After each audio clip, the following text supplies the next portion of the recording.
सो hi everyone, कैसे हो आप लोग। जैसा कि जो हमारा ये सीरीज़ आने वाला है आप लोगों को बता दूं, नरेशन पूरे 6 to 12 सभी के लिए होता है। तो ये जो हम लोग की कोचिंग सेंटर पे ये जो वीडियो आने वाला है, एक पूरी प्लेलिस्ट आपके लिए बनाई जाएगी। 7 सीरीज़ में डिवाइडेड होंगे, आप लोग को बता देते हैं, जिसमें आपका नरेशन बेसिक टू एडवांस पूरा क्लियर किया जाएगा। ठीक है, चलिए हम लोग टॉपिक स्टार्ट करते हैं अपना। तो स्टार्ट करें, रेडी एवरीवन? ठीक है, तो हम लोग फर्स्ट पहले बात करेंगे कि नरेशन होता क्या है, व्हाट इज़ नरेशन। और इसमें पहले बात कर लेते हैं टॉपिक कौन कौन से कवर किए जाएंगे। तो हम लोग टॉपिक कवर करने वाले हैं नरेशन क्या होता है, ठीक है, और हमारा एसल्टिव सेंटेंस नरेशन का क्या, एसल्टिव सेंटेंस, फिर interrogative sentence, imperative sentence, exclamatory और ऑप्टेटिव सेंटेंस। ये पांचों सेंटेंस आपके कवर किए जाएंगे 5 सीरीज़ में। ठीक है, 5 सीरीज़ में ये आपके कवर किए जाएंगे और 2 सीरीज़ आपके लिए एक्स्ट्रा आएगा, जिसमें कि आपको प्लस पॉइंट ये है कि आपको इसमें क्वेश्चंस और सॉल्व करवाए जाएंगे, क्वेश्चन एंड आंसर सॉल्व कराए जाएंगे आपके एग्ज़ाम से रिलेटेड जो क्वेश्चन पेपर्स में आते हैं उनके। और ये सभी स्टूडेंट्स के लिए 6 to 12 सभी के लिए है, इसे कोई भी अटेंड कर सकता है। एक क्लास इतना बेस से बनाया गया है कि आपको प्रॉपर समझ में आए, किसी को कोई इश्यूज ना आए। तो ये आपके प्ले लिस्ट बना दी जाएगी, स्टेप बाय स्टेप सारे वीडियोस डाले जाएंगे। ठीक है, तो हम लोग समझ गए टॉपिक्स कौन कौन से कवर किए जाएंगे, assertive sentence, interrogative, imperative, exclamatory and optative sentence, ये को आपको कवर किए जाएंगे। अब बात करते हैं हम लोग नरेशन क्या होता है। Narration, what is narration. Narration अगर कोई पूछता है सर नरेशन क्या होता है, तो इससे रिलेटेड क्या आपका क्वेश्चन का जवाब होगा, सर नरेशन हमारा होता है the art of reporting the words, the art of reporting the words of speaker is called narration. क्या होता है, the art of reporting the words is called narration. मतलब कि कोई आर्ट, किसी स्पीकर के थ्रू कोई वर्ड बोला जाए, उस आर्ट को हम लोग क्या बोलते हैं, नरेशन। ठीक है, किसी को कोई डाउट अगर है तो आप लोग मुझे कमेंट में डाल देना, मैं एक्सप्लेन कर दूंगा। कोई स्पीकर के द्वारा कोई वर्ड बोला जाए, उस आर्ट को बोलते हैं हम लोग नरेशन। 2 टाइप्स के होते हैं, एक डायरेक्ट स्पीच एंड एक इनडायरेक्ट स्पीच। नरेशन कितने टाइप्स के होते हैं, 2 टाइप्स के, direct speech and indirect speech. अब डायरेक्ट स्पीच क्या होता है हम लोग ये समझेंगे। डायरेक्ट स्पीच देखते हैं, in this form the actual words of the speaker are put in the quotes. मतलब कि जब स्पीकर के द्वारा कही गई बात उसी के शब्दों में बताया जाए। सपोज करिए कि मैं कोई अभी आपसे बात कर रहा हूँ, तो वो बात हुबहू आपको समझाए, कोई दूसरे से समझाया जाए, उसे कहते हैं डायरेक्ट स्पीच। और इसमें इसको पहचानने का तरीका क्या होता है, इसमें हमारा कॉमा और इन्वर्टेड कॉमा सिंबल का यूज़ होता है। जिस सेंटेंस में इन 2 सिंबल का यूज़ हो रहा होगा वहाँ पे आपका डायरेक्ट स्पीच यूज़ होगा। इनडायरेक्ट स्पीच क्या होता है अब ये समझते हैं। In this form the actual words of speaker transform said written in simple manner. मतलब कि जो हमारा फॉर्म होता है, एक्चुअल वर्ड होता है स्पीकर के द्वारा, उसको थोड़ा चेंजमेंट कर दिया जाता है, थोड़ा ट्विस्ट मसाला वसाला डाल के हम लोग बोल देते हैं, उसे कहते हैं इनडायरेक्ट स्पीच। इसके हमारे डायरेक्ट स्पीच में क्या होता है, कॉमा और इन्वर्टेड कॉमा यूज़ होता है, right. Direct speech just opposite है, इसमें नहीं होता है, क्या होता ही नहीं है। बस सिंपल पहचानने का तरीका, कॉमा इन्वर्टेड कॉमा जहाँ यूज़ हो रहा है जिस सेंटेंस में वो डायरेक्ट, और जहाँ पे नहीं यूज़ हो रहा है वो इनडायरेक्ट। समझ गए, ये मेरा था डायरेक्ट इनडायरेक्ट का डेफिनेशन। अगर कोई आएगा तो किसी को कोई इश्यूज आता है तो आप लोग बता सकते हैं। अब इसके 5 सेंटेंस हम लोग कवर करेंगे जो मैंने ऑलरेडी आपको बता दिया है। एक assertive sentence, interrogative sentence, imperative sentence, exclamatory sentence and optative sentence. इन 5 सेंटेंस को हम लोग कवर करने वाले हैं। तो आज हम लोग का फर्स्ट सीरीज़ में जो कवर करेंगे वो है फर्स्ट प्लेलिस्ट में एसल्टिव सेंटेंस। पूरा बेस से उठाया जाएगा आप लोग के लिए, आपके एक एक पॉइंट बताए जाएंगे। अगर कोई डाउट कहीं भी आप लोग को होता है तो कमेंट सेक्शन में आप लोग प्लीज़ डाल दीजिएगा, कोई डाउट होता है, ठीक है। तो हम लोग एसल्टिव सेंटेंस शुरुआत करते हैं एसल्टिव सेंटेंस से। असर्टिव सेंटेंस की स्टार्टिंग आप सभी को पता होगा। असर्टिव सेंटेंस की स्टार्टिंग किससे होती है? सब्जेक्ट से। मतलब कि कोई भी सब्जेक्ट से हमारा अगर कोई सेंटेंस स्टार्ट हो रहा हो, क्या कोई सेंटेंस मेरा स्टार्ट हो रहा हो तो क्या होगा? Assertive sentence. ठीक है, कहीं भी हमको दिखता है कि कोई भी सब्जेक्ट से कोई सेंटेंस स्टार्ट हो रहा है, सिंपल असर्टिव सेंटेंस। कोई डाउट नहीं? चलिए ठीक है। अब एक सेंटेंस हम लोग नीचे एग्जांपल है, ये कुछ रूल है, इनको देख लेते हैं, फिर मैं एग्जांपल से आपको एक्सप्लेन करूँगा। जब रिपोर्टिंग वर्ब में सेड के बाद अगर ऑब्जेक्ट आता है, क्या सेड के बाद ऑब्जेक्ट, तो उसका क्या हो जाएगा? टोल्ड। सेज के बाद कोई तो टेल्स, से के बाद तो टेल, और सेइंग के बाद तो टेलिंग। अगर इफ़ इन केस इनके बाद ऑब्जेक्ट नहीं आता है कि सर ऑब्जेक्ट नहीं आया, तो उसमें कोई भी चेंजमेंट नहीं करते हैं। अभी मुझे पता है आप लोग कंफ्यूज हो रहे होंगे, मैं अभी एक एग्जांपल दूंगा, उससे आप लोग को क्लियर हो जाएगा। ठीक है, सेट के बाद अगर नो ऑब्जेक्ट होता है तो वो भी मेरा नो चेंज होगा।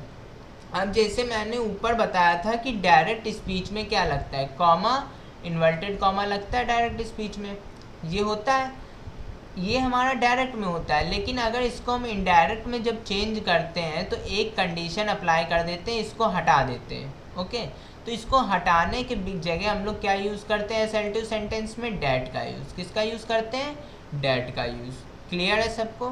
ठीक है, अब हम लोग समझेंगे डायरेक्ट स्पीच में 3 चेंजेस होते हैं। अगर आप रिपोर्टिंग वर्ब और रिपोर्टेड स्पीच, पहले मैं चलिए एक एक्सप्लेन कर देता हूँ। सपोज करिए मैं एग्जांपल लेता हूँ, ये he said to me comma inverted comma I am going to school. ये एक एग्जांपल लिया हमने। ठीक है, तो अब इसमें रिपोर्टिंग वर्ब क्या होता है ये हम लोग समझते हैं। ये जो सेड टू है, ठीक है, ये हमारा क्या हुआ? Reporting verb. ठीक है, ये हमारा जो कॉमा इन्वर्टेड कॉमा के अंदर ये जो एरिया दिख रहा है ना आपको, ये मेरा हुआ रिपोर्टेड स्पीच। जो रिपोर्टर के थ्रू बोला जाता है वो होता है रिपोर्टेड स्पीच। जैसे कि ये मेरा कौन है? रिपोर्टर। कौन है? रिपोर्टर। जो हमारा रिपोर्टर के द्वारा बोला गया है वो reported speech, said to reporting verb, और ये मेरा ऑब्जेक्ट। अभी मैंने ऊपर बताया ना कि सेट टू के बाद ऑब्जेक्ट आना चाहिए, नहीं आएगा तो चेंजमेंट नहीं होगा। अब ये कैसे चेंज होगा मैं नेक्स्ट में बताऊंगा। देखिए यहाँ पे लिखा है प्रोनाउन हमारे चेंजेस होंगे, टेंस चेंज होगा, नियरनेस वर्ड्स चेंज होंगे, एंड एडवर्ब चेंज होगा। क्लियर है? इनडायरेक्ट, जब डायरेक्ट से इनडायरेक्ट स्पीच में हम लोग चेंज करेंगे ना, रिपोर्टेड स्पीच में क्या क्या चेंज होगा? एक pronoun, tense, nearness words and adverb. आप लोग नोट्स बनाते चलना। अगर आपको कोई डाउट होता है तो ये पीडीएफ आपको हमारे टेलीग्राम पे भी प्रोवाइड करा दिया जाएगा फ्री ऑफ कॉस्ट। फिर भी आप लोग अपने अकॉर्डिंग छोटे छोटे नोट्स बनाते चलिएगा। अब हम लोग बात करेंगे चेंज ऑफ टेंस कैसे होता है। ठीक है, देखिए रिपोर्टिंग वर्ब के टेंस में, किसमें? रिपोर्टिंग वर्ब के टेंस के अनुसार हम लोग रिपोर्टिंग वर्ब में चेंज हो जाता है। मतलब कि सपोज करें रिपोर्टिंग वर्ब में अगर है तो रिपोर्टेड स्पीच में भी कुछ चेंजमेंट होगा। अब वो कैसे होगा ये समझेंगे। अंकुर सेज, देखिए सेज का मतलब एस आया है प्रेजेंट टेंस, सेड वर्ब की second form past tense, will आ गया फ्यूचर। अब ये तो हम पहचान लिए, लेकिन अब चेंजेस कैसे होंगे ये समझ। पहला रूल हम लोग बढ़ते हैं कि हमारा क्या होगा? Change of tense reporting verb में इफ़ इन केस अगर आपका प्रेजेंट या फ्यूचर आता है, किसमें? रिपोर्टिंग वर्ब में। ये हमारा रिपोर्टिंग वर्ब है, तो रिपोर्टेड स्पीच में कोई भी चेंजमेंट नहीं होता है। समझे? पहला रूल क्या है? रिपोर्टिंग वर्ब में अगर प्रेजेंट या फ्यूचर टेंस होता है तो हम लोग का कोई भी चेंजमेंट नहीं होगा। जैसे एग्जांपल से आप लोग समझेंगे। क्या लिखा है? ही सेज लिखा है, अभी मैंने ऊपर एग्जांपल में बताया ना, सेज आ जाए प्रेजेंट, प्रेजेंट आ गया, हम लोग इसमें कोई भी चेंजमेंट नहीं करेंगे, सिंपल है। तो हम क्या कर देंगे? ही का ही लिख दिया, सेज का सेज लिख दिया, कॉमा इन्वर्टेड कॉमा का मैंने रूल बताया उसका डेट, और इसको हमें चेंज नहीं करना है, हरी इज़ नॉट वेल। पहला रूल आपका क्लियर है? ये था हमारा पहला रूल। प्रेजेंट या फ्यूचर टेंस में अगर रिपोर्टिंग वर्ब होता है तो आप लोग रिपोर्टेड स्पीच में कोई भी चेंजमेंट नहीं करेंगे। क्लियर है? ठीक है, सेकेंड रूल की ओर बढ़ेंगे। अगर हमारा पास्ट में हो, हमने तो भैया सर प्रेजेंट और फ्यूचर की बात की, किसकी, प्रेजेंट और फ्यूचर की। लेकिन पास्ट आ जाएगा तो क्या करेंगे, तो पास्ट आ जाएगा तो हम लोग समझते हैं क्या करेंगे। If in case direct speech में सिंपल प्रेजेंट टेंस है, मतलब कि वर्ब की फर्स्ट फॉर्म या वर्ब की फर्स्ट फॉर्म या डू या डज, तो हम लोग चेंज किस में करेंगे, सिंपल पास्ट में, वर्ब की सेकेंड फॉर्म और डिड में, सिंपल पास्ट में। अगर प्रेजेंट कॉन्टिन्यूस टेंस है तो past continuous tense, present perfect है तो past perfect, present perfect continuous है तो past perfect continuous tense. Clear. Simple past tense है तो पास्ट परफेक्ट टेंस में रहेगा आपका। और हम और आगे बात करेंगे, पास्ट कॉन्टिन्यूस टेंस है तो पास्ट परफेक्ट कॉन्टिन्यूस टेंस। अब एक चीज़ हम बता देते हैं, एक सिंपल ट्रिक मैं बताता हूँ आपको। सिंपल जितने भी प्रेजेंट टेंस होते हैं ना आपके, जितने भी कोई भी प्रेजेंट कॉन्टिन्यूस हो, इंडेफिनिट हो, प्रेजेंट परफेक्ट हो या प्रेजेंट पार्टी परफेक्ट, वो सब पास्ट में हो जाते हैं। क्लियर है, वो सब के सब पास्ट में हो जाते हैं, प्रेजेंट से पास्ट में। और पास्ट इंडेफिनिट जो होता है वो हो जाता है मेरा पास्ट परफेक्ट, और पास्ट कॉन्टिन्यूअस हो जाता है पास्ट परफेक्ट कॉन्टिन्यूअस। सिर्फ ये 6 चेंजमेंट नहीं होते।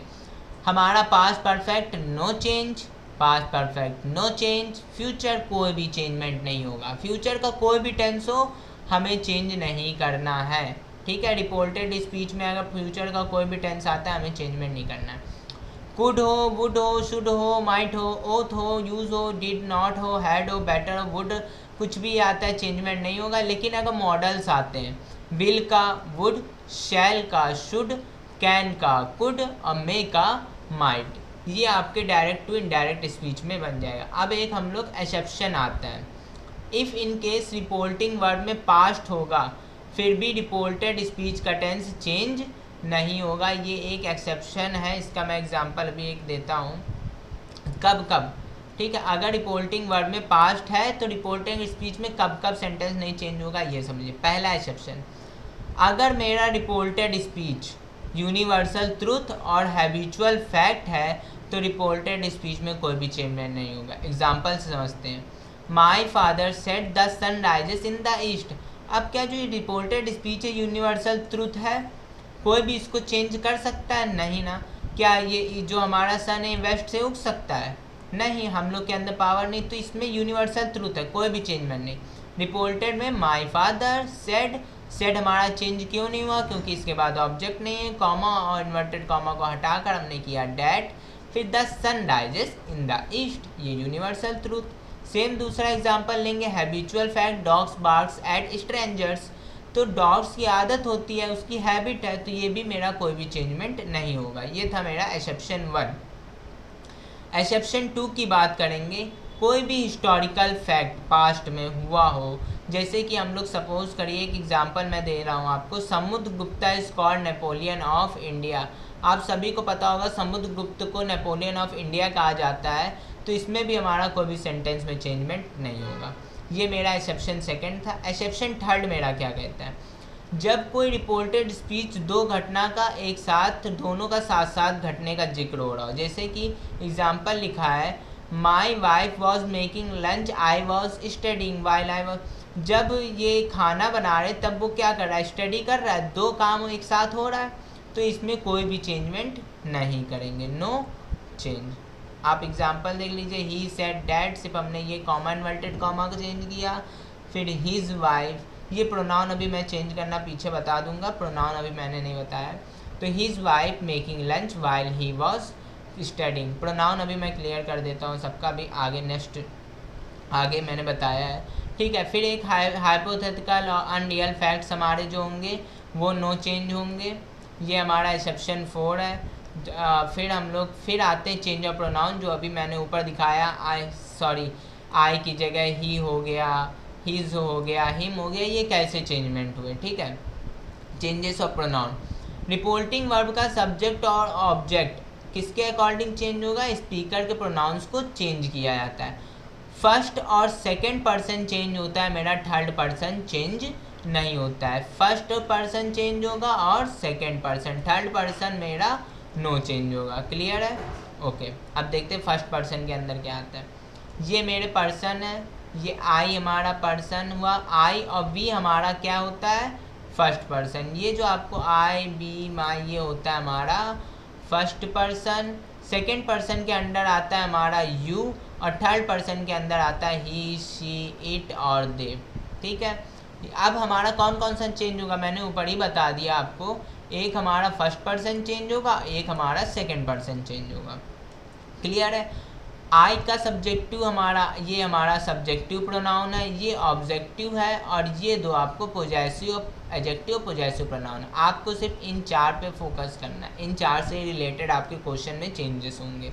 आई का me, my, mine, we, us, our, ours, you, you, yours, and he, him, his, ये सब आपके अकॉर्डिंग चेंज होंगे। अब हम लोग क्वेश्चन समझते हैं एग्जाम्पल से। फर्स्ट पर्सन का चेंजमेंट हम लोग देखते हैं कैसे होगा। फर्स्ट पर्सन जब आई, माई, अवर, वी, अस, अभी मैंने ऊपर बताया, टेबल आप लोग नोट कर लीजिएगा, स्क्रीनशॉट निकालना, बाकी आपको पीडीएफ प्रोवाइड करा दिया जाएगा। एग्जाम्पल, रिपोर्टिंग वर्ब के अकॉर्डिंग मेरा सब्जेक्ट चेंज होगा। She said I shall see my letter. ठीक है, तो देखिए आई मेरा क्या है, फर्स्ट पर्सन है। फर्स्ट पर्सन किसके अकॉर्डिंग चेंज होगा, रिपोर्टिंग वर्ब के सब्जेक्ट के अकॉर्डिंग। सब्जेक्ट के अकॉर्डिंग हो तो आई का क्या है, सी है। सी का सब्जेक्ट आप लोग टेबल में देखोगे तो सी का सब्जेक्टिव केस सी ही होता है, तो हम लोग यहाँ आई की जगह क्या कर देंगे, शी। अब सी हम के साथ विल लगता है तो विल की जगह क्या होगा, वुड, एंड सी, फिर माई आया मेरा, तो आई मी माई होता है, आपको पता होगा ये भी फर्स्ट पर्सन है। अकॉर्डिंग टू सब्जेक्ट, सब्जेक्ट की जगह सी, हर, और ये हर होता है, तो यहाँ क्या आ गया, हर लेटर। आप लोग को टेबल देखेंगे सब समझ जाएंगे, टेबल आपको याद करना पड़ेगा।